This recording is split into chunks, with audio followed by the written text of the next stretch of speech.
오늘부터 남자부 3주차 경기가 시작이 됩니다. 첫 경기부터 빅매치가 있죠. 브라질과 이탈리아 경기였는데 이 경기부터 살펴보도록 하겠습니다. 두 팀 다 3주차에 큰 명단 변화는 없었습니다.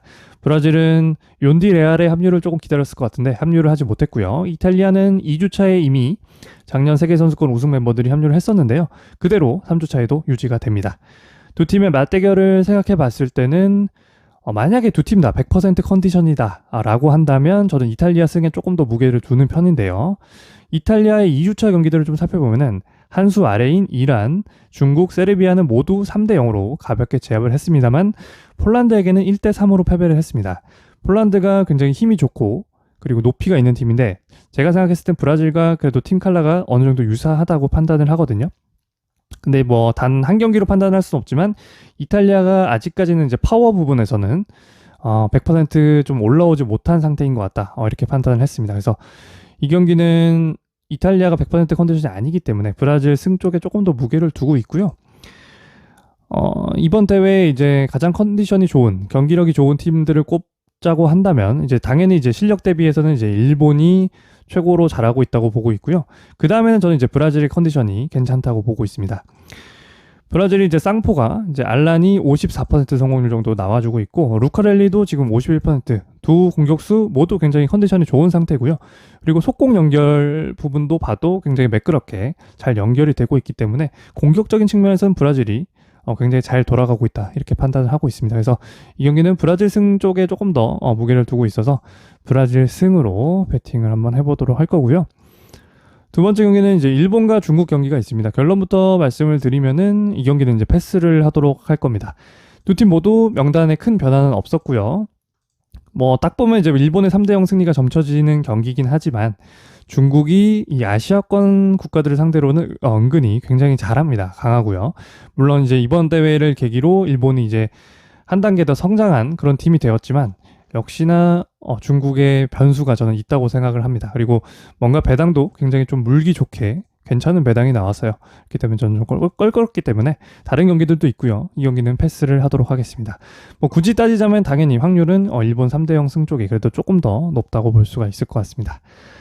그 다음 경기는 이제 아르헨티나와 세르비아 경기가 있습니다. 아르헨티나는 이제 콩테의 합류를 좀 기다렸을 것 같은데 합류를 하지 못하면서 큰 변화 없었고요. 세르비아 같은 경우는 조금 변화가 있습니다. 일단 보시면 코바체비치 이 선수가 합류를 했습니다. 이 선수가 이제 작년 세계 선수권에서 53% 성공률 나오면서 괜찮은 활약을 했던 에이스급 선수라고 할 수가 있고요.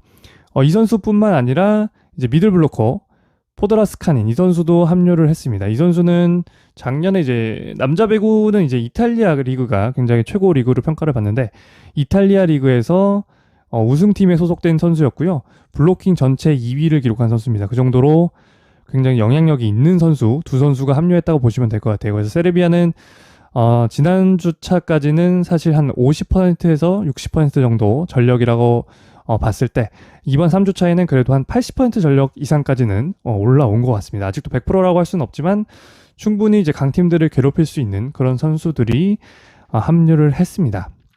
세르비아는 이번 대회에서 좀 굉장히 블록 쪽에서는 굉장히 좋은 퍼포먼스를 보여주고 있기 때문에 포드라스카닌까지 이제 합류를 하게 된다면 조금 더 이제 시너지 효과가 날 수 있다고 생각을 합니다. 그래서 아르헨티나에게 굉장히 좀 높이 부분에서는 부담을 줄 수 있는 그런 팀이 됐다고 생각을 하고요. 결과적으로 이 경기는 세르비아 승으로 보고 있습니다. 두 선수의 합류가 굉장히 컸다 이렇게 보고 있어서 시너지를 충분히 낼 수 있을 것 같습니다. 이 경기는 세르비아 승으로 가도록 할 거고요. 마지막 경기는 이제 아직 배당이 나오지 않았는데 이란과 프랑스 경기가 있습니다. 이란은 역시 큰 변화 없습니다. 밀라드 합류를 기다릴 것 같은데 합류하지 못했고요. 프랑스 역시 은가페가 합류하지 못했습니다. 그래서 프랑스도 큰 변화 없습니다.